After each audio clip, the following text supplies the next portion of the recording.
अस्सलाम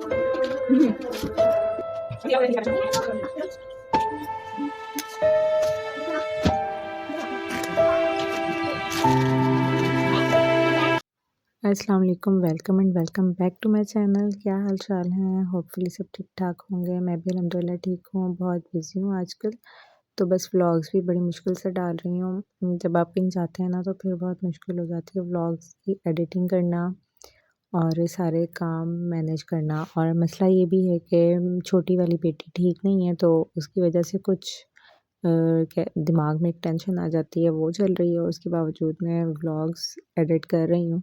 कभी नहीं भी होते, कभी काम उल्टा भी हो जाता है। तो बस कोशिश यही होती है कि डेली व्लॉग अपलोड करूँ।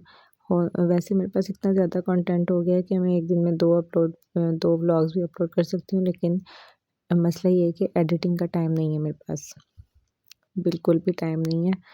तो इस वजह से मैं एक व्लॉग ही बड़ी मुश्किल से अपलोड कर पाती हूँ। वीडियो क्लिप्स तो बंदा चलता-चलता ले लेता है, लेकिन व्लॉग्स की एडिटिंग में बहुत टाइम लगता है। ये बहुत टाइम टेकिंग प्रोसेस होता है। तो बस ऐसा है कि डेली रूटीन जिस तरह लाइफ में चलती है वैसे चल रही है, लेकिन काफ़ी चेंज होती है। कहीं जब आप चले जाते हो आना जाना पड़ता है। अच्छा, ये मुझे की वॉल जो है ना, की वॉल कहते हैं इसको, तो बहुत पसंद है। ये अम्मी ने ली थी, शायद यहाँ से कहीं मार्केट से ली थी। ये बड़ी प्यारी सी लगती है। हैप्पी बर्थडे बाबा, ऐसे नहीं करते हैं। हैप्पी बर्थडे बाबा, हैप्पी बर्थडे। अच्छा, इनके बाबा की थी बर्थडे और इन्होंने, इनके मामू गए थे बाहर शॉप पे, इन्होंने उनसे फ़ोन करके केक मंगवा लिया था और उस पे ना फिर वो हैप्पी बर्थडे अदनान लिख के ले आए थे। कट भी इन्होंने खुद ही किया है, बाबा को नहीं करने दिया, खुद ही कट किया। बस केक काटने का शौक़ था और कुछ भी नहीं किया, हम केक काटें। तो हर बच्चे को एक्साइटमेंट होती है कि ना हम बस बर्थडे हो ना हो, बस केक कट करना है। तो बस फिर इन्होंने भी कट कर लिया और खुश हो गई थी। तो उसके बाद हम हलीम खाने चले गए थे। यहाँ कोज़ी का हलीम बहुत मशहूर है, तो हमने सोचा कि दोपहर के टाइम वहाँ का हलीम चेक किया जाए जाके। तो वैसे यहाँ पे रावी का हलीम भी बहुत मशहूर है, क्योंकि हमारे सिटी में ना हलीम नहीं मिलता। हलीम के नाम पे या तो कड़ी मिलती है या दाल मिलती है, मतलब उस टाइप की कोई चीज़ होती है, लेकिन हलीम नहीं होता वो। तो हमने सोचा कि हलीम ट्राई किया जाए जाके। खाया तो हुआ है मैंने, लेकिन अब ऐसा है ना कि काफ़ी टाइम हो गया है, हलीम नहीं खाया। और वहाँ पे कभी दिल कर रहा होता है, लेकिन वहाँ बदकिस्मती ये है कि हलीम है ही नहीं। फिर हम इस वजह से कोज़ी हलीम गए, लेकिन रावी हलीम फिर सुना, बाद में पता चला कि वो इससे ज़्यादा टेस्टी होता है रावी हलीम।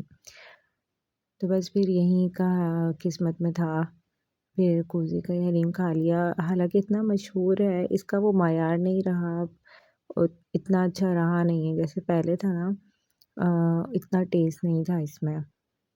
मेबी इनका मायार गिर गया है या क्या है, लेकिन अच्छा था। लेकिन बहुत ज़्यादा टेस्टी, जो हम कहते हैं ना कि मज़ा आया खा के या बहुत ज़्यादा टेस्टी है, वैसा कुछ नहीं था। अब इन्होंने और भी आइटम्स रख लिए हैं, बिरयानी भी है और इनके पास रश बहुत ज़्यादा है। फैमिलीज़ आई हुई थी काफ़ी। ये हम जहाँ बैठे हैं ना, ये फैमिली हॉल है और इसके बिल्कुल सामने अपोज़िट मेल्स का है, मतलब इनका बहुत ज़्यादा चलता है। तो चलता है इसी वजह से इन्होंने फैमिली हॉल सेपरेट बनाया है और जेंट्स के लिए जो सिंगल इस तरह आते हैं उनके लिए अलग से बनाया हुआ है। खैर, अच्छा साफ़ सुथरा बना हुआ है और यहाँ पे सर्विस भी लेडीज़ दे रही हैं। लेडीज़ थी यहाँ पे सर्विस देने के लिए, क्योंकि ये फैमिली हॉल था, इस वजह से। बाकी सब कुछ अच्छा था, लेकिन इतना कोई हलीम खाने में मज़ा नहीं आया, जो सही बात है ना। अब मैं ऐसे ही कहूँ कि बहुत टेस्टी था, तो कोई बहुत टेस्टी नहीं था। बस फिर हमने ये खा लिया। ये इनका किचन है, जाते-जाते मैंने कहा इनकी किचन की भी ले लूँ पिक्चर। सफाई का बहुत ख़्याल रखा हुआ है यहाँ पे। सफाई थी, काफ़ी नीट था, टेबल्स भी, चेयर्स भी और किचन भी। तो ये है कोज़ी हलीम एंड बिरयानी। बिरयानी भी है इनके पास और इनकी बिरयानी भी अच्छी होती है। लेकिन हलीम जो है ना वो एक बहुत ही मेजर चीज़ है जो किसी किसी को अच्छी बनाना आती है। तो बस फिर घर आके मैं बिरयानी बनाने लग गई, बिरयानी बिरयानी नहीं बनाने लग गई, वो वहीं का जो पोस्टर देखा ना वो दिमाग में आ गया। मैं खिचड़ी बनाने लगी क्योंकि उस वक़्त को मोशन लगे हुए थे और तबीयत ठीक नहीं थी, पेट ख़राब था। टेम्परेचर फ़ीवर वग़ैरह भी काफ़ी हो रहा था उसे। तो अब आज 3-4 दिन के बाद जाके शुक्र है कि वो बेहतर हुई है, काफ़ी बेहतर है, शुक्र है अल्लाह का। मेडिसिन काफ़ी दी है, मेडिसिन चली है, उसके बाद बेहतर हो गई है। तो बस फिर ये मैं उसके लिए खिचड़ी बना रही थी। मैंने सिंपल सी सादा सी प्लेन खिचड़ी बनाई उसके लिए, ताकि स्पाइसी ना हो, स्पाइसेस और ज़्यादा पेट ख़राब करते हैं। तो इसलिए बस मैंने ये ज़रा सिंपल सी ही बनाई थी। और वो भी उसने एक बार ही खाई है, उसके बाद उसने खिचड़ी को भी हाथ नहीं लगाया। उसे खिचड़ी शुरू से ही पसंद नहीं है, हालाँकि बच्चे इतनी शौक से खाते हैं, लेकिन इसे बिल्कुल पसंद नहीं है और वीक भी बहुत ज़्यादा हो गई है। बस बच्चा 2 दिन बीमार होता है और हवा निकल जाती है, वीक हो जाता है बहुत ज़्यादा। तो बस सब अपने-अपने कामों में लगे हुए होते हैं और दिन का पता नहीं चलता। मैं भी बच्चों में लगी हुई होती हूँ, दिन ऐसे गुज़र जाता है कि समझ नहीं आती, पता नहीं चलता।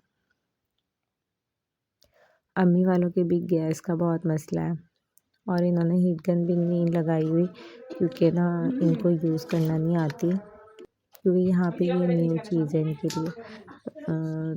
इस वजह से ना, और लगानी भी नहीं चाहिए। खैर वो दूसरों के साथ नाइंसाफ़ी होती है ना, पाइपलाइन में से गैस आप खींच लो, लेकिन वैसे गैस आती नहीं है। बिल्कुल ज़रा जैसे ज़ीरो आंच पे होती है ना, ज़ीरो पे आती है, तो उस पे तो कुकिंग होती ही नहीं है। फिर इनका भी ज़्यादातर सिलेंडर ही यूज़ होता है। अम्मी वालों का ज़्यादातर जो सालन भी बन रहा है, चाय भी बन रही है, अंडे भी बॉयल हो रहे हैं, तो सिलेंडर पे ही होता है। तो ये खिचड़ी तो मैंने सिंपल सी बनाई थी, इसमें मैंने 2 हरी मिर्चें डाल दी थी और मैंने इसमें कोई स्पाइस नहीं डाला, रेड चिली नहीं डाली क्योंकि उस वक़्त मिर्च नहीं खाती ज़्यादा। इस वजह से मैंने इसे सिंपल रखा था क्योंकि अशर्ट ने भी खानी थी, तो इस वजह से ना मैंने इसमें स्पाइस नहीं ऐड किया। मैंने कहा चलो बच्चा भी थोड़ी-सी खा लेगा।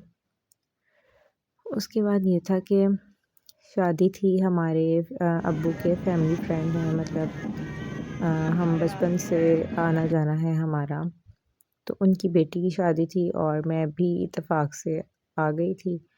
तो बस फिर सोचा कि क्यों ना मैं भी चली ही जाऊँ, क्योंकि उन्होंने कहा था, अम्मी मेहंदी पे गई थी तो उन्होंने कहा था सादिया को भी ज़रूर लेके आइएगा। तो बस फिर मैं भी ले गई, चली गई। बस उसवा का ये था कि उसवा को फ़ीवर काफ़ी ज़्यादा हो गया था। उसवा की टेंशन थी मुझे, इस वज़ह से मैं जाना नहीं चाह रही थी। लेकिन बस वो व फ़ीवर उसका काफ़ी तेज़ हो गया था क्योंकि वहाँ बैठी नहीं है, ये मुसलसल खेलती रही है। बस उसे होना था बीमार, किस्मत में जो बीमारी होती है ना वो फिर होके ही रहती है।